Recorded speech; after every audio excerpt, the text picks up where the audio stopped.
nama saya Safirna Agustin. Saya dari jurusan S1 Keperawatan Stikes Widya Dharma Husada. Di sini saya akan menjelaskan tentang bahaya penggunaan narkoba bagi kalangan remaja. Saya akan menjelaskan mengenai definisi narkoba. Apa sih narkoba itu? Narkoba merupakan singkatan dari narkotika, psikotropika, dan zat adiktif lainnya. Jika semua zat ini masuk ke dalam tubuh, akan menyebabkan kerusakan sel jaringan otak. Narkoba memiliki daya adiksi atau ketagihan, daya habitual atau kebiasaan yang sangat kuat, sehingga menyebabkan pengguna narkoba tidak bisa lepas dari ketergantungannya terhadap narkoba. Ada beberapa faktor penyebab remaja menggunakan narkoba. Yang pertama yaitu faktor individu. Remaja yang sedang mengalami perubahan biologis, psikologi, maupun sosial merupakan remaja yang sangat rentan untuk menggunakan penyalahgunaan narkoba. Yang kedua yaitu faktor komunikasi. Komunikasi yang kurang baik dengan orang tua yang terlalu sibuk dan mementingkan dirinya sendiri, orang tua yang kurang memperhatikan kegiatan anaknya di luar rumah. Yang ketiga yaitu lingkungan sekolah. Lingkungan sekolah yang dekat dengan tempat hiburan atau pengedar narkoba, lingkungan sekolah yang kurang ketat peraturannya, atau sekolah yang kurang memberi kesempatan kepada siswanya untuk mengembangkan bakat secara inovatif dan kreatif. Yang keempat yaitu lingkungan pergaulan.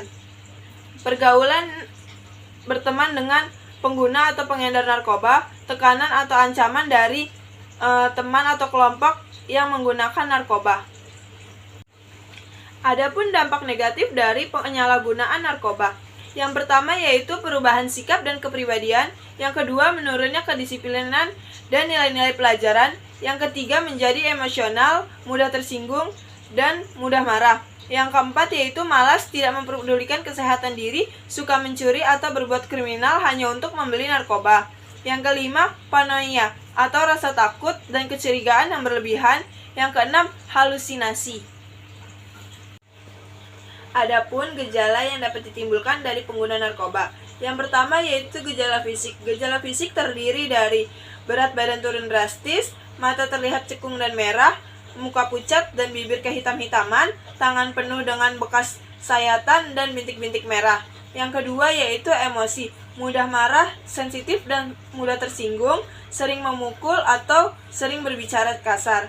Yang ketiga yaitu kebiasaan buruknya seperti sikap malas dan melupakan tanggung jawabnya, sering keluar malam tanpa berpamitan dengan orang tua. Yang keempat yaitu suka mencuri uang hanya untuk membeli narkoba.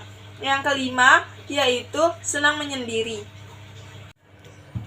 Adapun efek yang ditimbulkan dari penyalahgunaan narkoba. Yang pertama yaitu halusinogen. Efek yang dapat ditimbulkan itu seperti halusinasi dan tremor. Contohnya seperti lysergic acid, diklamid.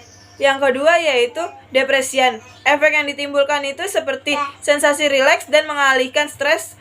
Contohnya seperti diazepam, oprazolam, dan ganja. Yang ketiga yaitu stimulan. Efek yang ditimbulkan itu seperti menambah energi stimulan. Contohnya yaitu kokain dan sabu. Yang keempat yaitu opioid. Efek yang ditimbulkan itu seperti rasa kesenangan. Contohnya itu morfin. Narkoba ada beberapa jenisnya. Di antaranya yaitu yang pertama itu ada narkotika. Narkotika adalah zat atau obat baik yang bersifat alamiah, sintesis maupun semi-sintesis yang menimbulkan efek penurunan kesehatan, halusinasi, serta daya rangsang. Yang kedua yaitu psikotropika. Psikotropika adalah zat atau obat yang bekerja menurunkan fungsi otak serta merangsang susunan syaraf pusat sehingga menimbulkan reaksi berupa halusinasi, ilusi, gangguan cara berpikir, perubahan perasaan yang tiba-tiba, dan menimbulkan rasa kecanduan pada pemakainya. Yang ketiga yaitu ada zat adiktif. Zat adiktif adalah obat-obat serta bahan aktif yang apabila dikonsumsi oleh organisme tubuh, maka dapat menyebabkan biologi serta menimbulkan ketergantungan atau adiksi yang sulit dihentikan, dan berefek ingin menggunakannya secara terus-menerus. Adapun langkah-langkah pencegahan narkoba. Yang pertama yaitu diskusikan tentang bahaya narkoba. Yang kedua, atasi gangguan mental seorang remaja yang menyebabkan dia mengonsumsi narkoba. Yang ketiga, memberikan peraturan yang tegas. Yang keempat, berikan dukungan pada seorang remaja. Yang kelima, mengetahui kegiatan remaja saat sedang di luar rumah. Remaja yang sehat yaitu remaja yang anti narkoba. Say no to drugs narkoba.